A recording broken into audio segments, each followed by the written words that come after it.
হাদিস শরীফের মধ্যে মহান আল্লাহ রাব্বুল আলামিনের পবিত্র সময় সুন্দর সুন্দর 99টি নামের কথা বলা হয়েছে।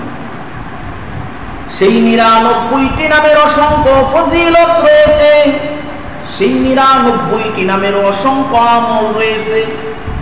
সেই 99টি নামের মধ্যে একটা নাম হচ্ছে ইয়া কারিমু, একটা নাম হচ্ছে ইয়া কারিমু, হে অনুগ্রহকারী, হে সম্মানী, হে অনুগ্রহকারী, হে সম্মানী। আল্লাহ তাআলার এই পবিত্র নাম ইয়া কারিমু, এর ফজিলত কি, এর আমল কি? আল্লাহ তাআলার এই পবিত্র নাম ইয়া কারিমুর ফজিলত ও আমল হচ্ছে, যদি কোনো ব্যক্তি আল্লাহ তাআলার এই পবিত্র নাম ইয়া কারিমু শয়নকালে মানে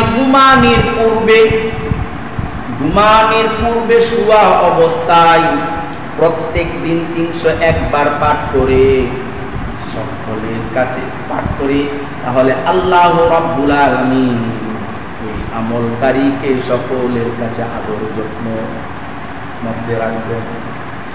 আল্লাহ তাআলা ওই আমল করার কারণে ওই ব্যক্তিকে কি করবেন? সকলে আদর যত্ন করবেন এবং সম্মান বৃদ্ধি করিয়া দিবেন। সম্মান কি করবেন? বৃদ্ধি করিয়া দিবেন এবং সকলেই ওই ব্যক্তিকে আদর যত্ন করবে এবং তার সম্মান বৃদ্ধি করিয়া দিবেন। আল্লাহর নবীর এক সাহাবী, আল্লাহর নবীর জামাতা হযরত আলী রাদিয়াল্লাহু তাআলা আনহু, হযরত আলী রাদিয়াল্লাহু তাআলা আনহু সর্ব অবস্থায় এই আমলটা বেশি বেশি করতেন। এই জন্য আমাদের সকলের উচিত, আমরা যদি সম্মান লাভ পেতে চাই, মানুষের কাছে যদি আমরা সম্মান পেতে চাই, মানুষের কাছে যদি আদর যত্ন পেতে চাই, তাহলে যেন আমরা এই আমলটি করি।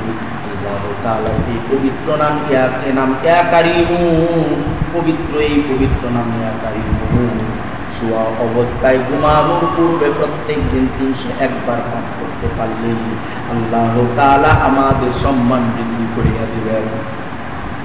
তো বন্ধুগণ, আমার মহান আল্লাহ রাব্বুল আলামিন যেন আমাদের সকলকেই যেন আল্লাহ তাআলার এই পবিত্র নাম ইয়া কারিমু বেশি বেশি আমল করার